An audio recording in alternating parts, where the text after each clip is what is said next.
Welcome to my class, student. It's English Honeydew. We are doing a poem When I Set Out for Lyonesse, and this is session 5. Now, this poem is written by Thomas Hardy. He was born on 2nd June 1840 in Stinsford in United Kingdom. So, at Stinsford in United Kingdom. He died on 11 January 1928 in Dorchester, Doris, that is United Kingdom.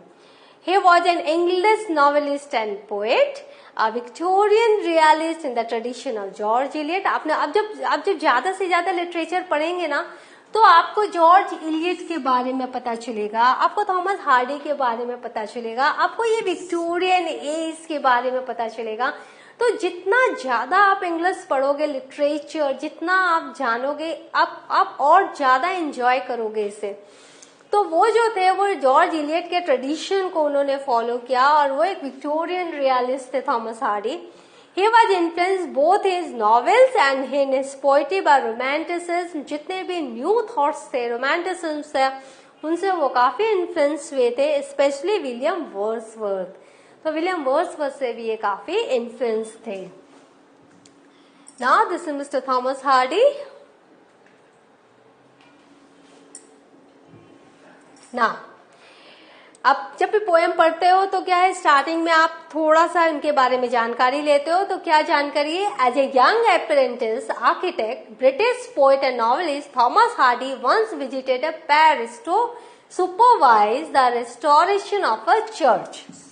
तो क्या थे, जब वो एक apprentice कौन होता है? Architect. जब प्रैक्टिस कर रहे होते हैं, जब एक यंग अप्रेंटिस आर्किटेक्ट थे, तो ये ब्रिटिश पोएट और नॉवेलिस्ट हैं. तो थॉमस हार्डी ने विजिट किया था चर्च का रेस्टोरेशन हो रहा था उस साइट को. On his return from the Paris, people notice 2 things about him. जब वो पेरिस से आए थे तो लोगों ने 2 चीजें नोटिस की. A new glow in his eyes, उनकी आंखों में एक नई सी चमक थी. And a crumpled piece of paper sticking out of his coat pocket. और उनका जो कोट पॉकेट था, उनके बाहर से क्रम्पल्ड पीस ऑफ पेपर झांकता था. Crumpled piece of paper sticking out of his coat pocket. तो ये 2 चीजें लोगों ने नोटिस की. चलो देखते हैं. That paper, it is recorded in one of his biographies, contain the draft of a poem. वो जो क्रम्पल्ड पीस ऑफ पेपर था, उसमें उन्होंने एक पोएम लिखा था, जो कि उनके वन ऑफ द बायोग्राफीज में रिकॉर्डेड है. You are going to read that very poem inspired by a visit to a place which a poet calls Lyonesse. तो एक लियोनीज एक प्लेस है, वहां पर वो गए थे और वहां बहुत इंस्पायर हुए थे, और उसी पोएम के बारे में अब हम पढ़ने जा रहे हैं. Now, when I set out for Lyonesse,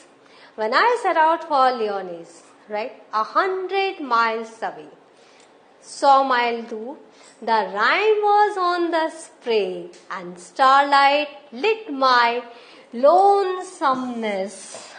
When I set out for Lyonesse, 100 miles away. तो थॉमस हार्डी क्या कहते हैं कि जब मैं लियोनीस के लिए निकला, when I set out for Lyonesse, the Rhine was on the spray and starlight lit my lonesomeness. जो मेरा अकेलापन था, ऐसा लग रहा था कि वो लिट हो गया है, एक स्टार लाइट ने लिट कर दिया है, मेरे अकेलेपन को रोशन कर दिया है, लोनसमनेस, जब मैं लियोनीस के लिए निकला. What would be chance at Lyonesse while I should sojourn there? No prophet durst declare, nor did the wisest wizard guess. What would be chance at Lyonesse while I should sojourn there? तो वहां पर जब मैं लियोनीस में गया, तो मैंने वहां पर क्या महसूस किया? नो प्रॉफिट डोज डिक्लेयर, जो कोई भी वो प्रोफेसी उसकी नहीं कर सकता, कोई भी उसको पहले से बता नहीं सकता. Not did the wisest wizard guess, और बड़े सा बड़ा जादूगर भी वो गेस नहीं कर सकता जो मैंने वहां पर महसूस किया. When I returned from Lyonesse with magic in my eyes, जब मैं वहां से लौटा तो मेरी आंखों में एक मैजिक था. All marked with mute surmise, जो कि सबको पता चल रहा था, हालांकि ये म्यूट था.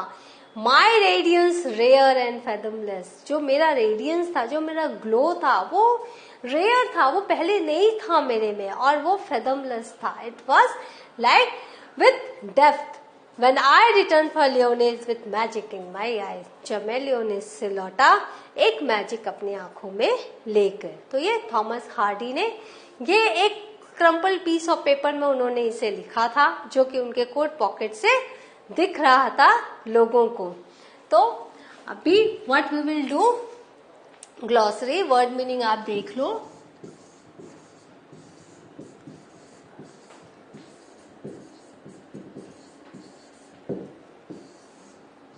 Now, Lyonesse, an Arthurian legend, the mythical birthplace of Sir Tristram in England, believed to have been submerged by the sea. Here an imaginary place.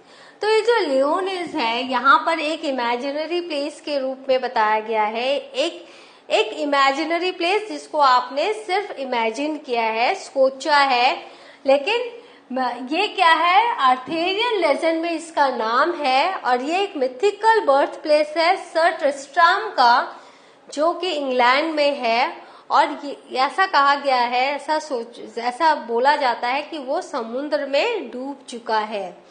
Now rhyme माने फ्रॉस्ट. व्हेन फ्रॉस्ट माने rhyme, जब Frost spray कर रहा था, माने वो winter में गए थे. तो यहाँ पर लाइन है, the spray leaves and branches of trees follies. तो हर एक लीव्स एंड ब्रांचेस में जब फ्रॉस्ट का एक फ्रॉस्ट था, तो जब वो when he went for Lyonesse, then वहां पर ऐसा मौसम था, उस समय वो गए थे. Durst poetic word for dared, be chance, happen chance to happen. Durst मतलब डेयर्ड, कि उन्होंने नो, वहां पे कोई था ना कि नो प्रॉफिट डर्स्ट, कि कोई भी डेयर नहीं कर सकता था. बी चांस मैंने हैपेंस, और चांस टू हैपन ऐसा हो सकता है. Sojourn, my sojourn there, my stay there. Radiance, my glow. Fathomless, so deep that the depth can't be measured. वहां बताया गया था कि मेरा जो एक्सपीरियंस था वो फैथमलेस था, इतना डेप्थ में मैंने वहां कुछ महसूस किया कि जो मेजर नहीं किया जा सकता है. Now working with the poem, page number 110. In the first stanza, find words that show that it was very cold, that it was late evening, that the traveler was alone. तो first paragraph में आपने क्या देखा था, rhyme and surge and starlight. तो rhyme और starlight आपने देखा था, और लोनसमनेस. राइम माने फ्रॉस्ट, आपको पता है राइम जो है वो फ्रॉस्ट है, तो इससे पता चल रहा था कि बहुत ठंड है. और वहां पे क्वेश्चन में क्या है, here it is, find with the show that it was late evening. Starlight से पता चल रहा था लेट इवनिंग है. And that the traveller was alone, that means lonesome, वो अकेले ही थे. तो ये वर्ड से लोनसम से अकेलापन, स्टारलाइट से लेट इवनिंग, और राइम से फ्रॉस्ट ठंडक का पता चल रहा था. Something happened at Lyonesse. It was improbable, impossible, unforeseeable. Yes, वो आप देख नहीं पाते. तो I think this one is the answer. Pick out 2 lines from Stranger 2 to justify your answer.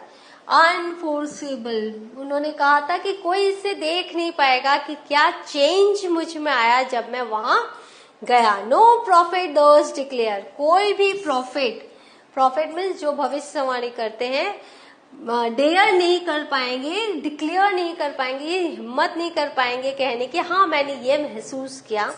Not did the wisest wizard guess, और चतुर से चतुर जो विजर्ड हैं, जो वाइजेस्ट विजर्ड है, मैजिशियन है, वो भी गेस नहीं कर पाएंगे कि मैंने वहां क्या महसूस किया. Now read the line stranger 3 that implies the following. Everyone noticed something and they made guesses but didn't speak a word. Yes, सबने नोटिस किया, सबने गेस किया कि हाँ मुझ में ये ग्लो दिख रहा है, लेकिन कोई वो एक्सप्लेन नहीं कर पाया, एक वर्ड नहीं बोल पाया. Now read the line that refers to what they noticed. All marked with mute surmise my radiance rare and fathomless. तो मेरा जो ग्लो था, सबने क्या क्या, mute surmise, they didn't speak a word. उन्होंने क्या देखा, मेरे रेडियंस को देखा, मेरे ग्लो को देखा, जो कि बहुत रेयर था मेरी पर्सनालिटी में, और जो इतना डीप था उसको आप एक्सप्रेस नहीं कर पा रहे हो। That can not be express. Now when I set out for Lyonnaise was published in the 1914 collection of poems entitled Satires or Circumstances, Lyrics and Reveries. Reveries means सपने। तो ये एक पोएम निकली है, ये एक बुक निकली थी मिस्टर हार्डी की। 1914 में ये कलेक्शन ऑफ पोएम्स आई थी। वो बुक का नाम था Satires of Circumstances and Lyrics and Reveries. तो this is a poem of 18 lines divided in 3 स्टैंजर्स। आपने देखा 3 स्टैंजर्स में ये पोएम है और 18 लाइन है। The rhyme scheme of the poem is A B B B A A B. तो आपने यहाँ पर राइम स्कीम भी देखा, A B B B A A B.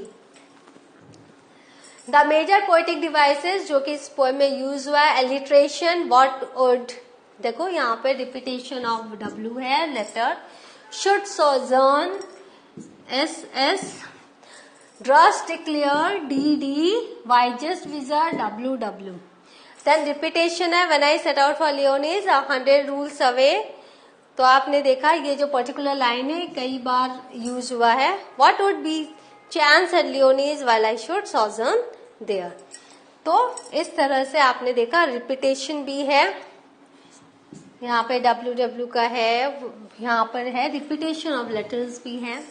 When I returned for Lyonnaise with magic in my eyes, तो Lyonnaise words भी बहुत बार repeat हुआ है। तो now Lyonnaise, according to Arthurian legends, especially in the story of Tristram and Isolde, Lyonnaise is a country. It is believed as the birthplace of Tristan. It is believed that Lyonnaise had sunk beneath the waves after the Tristan stories took place.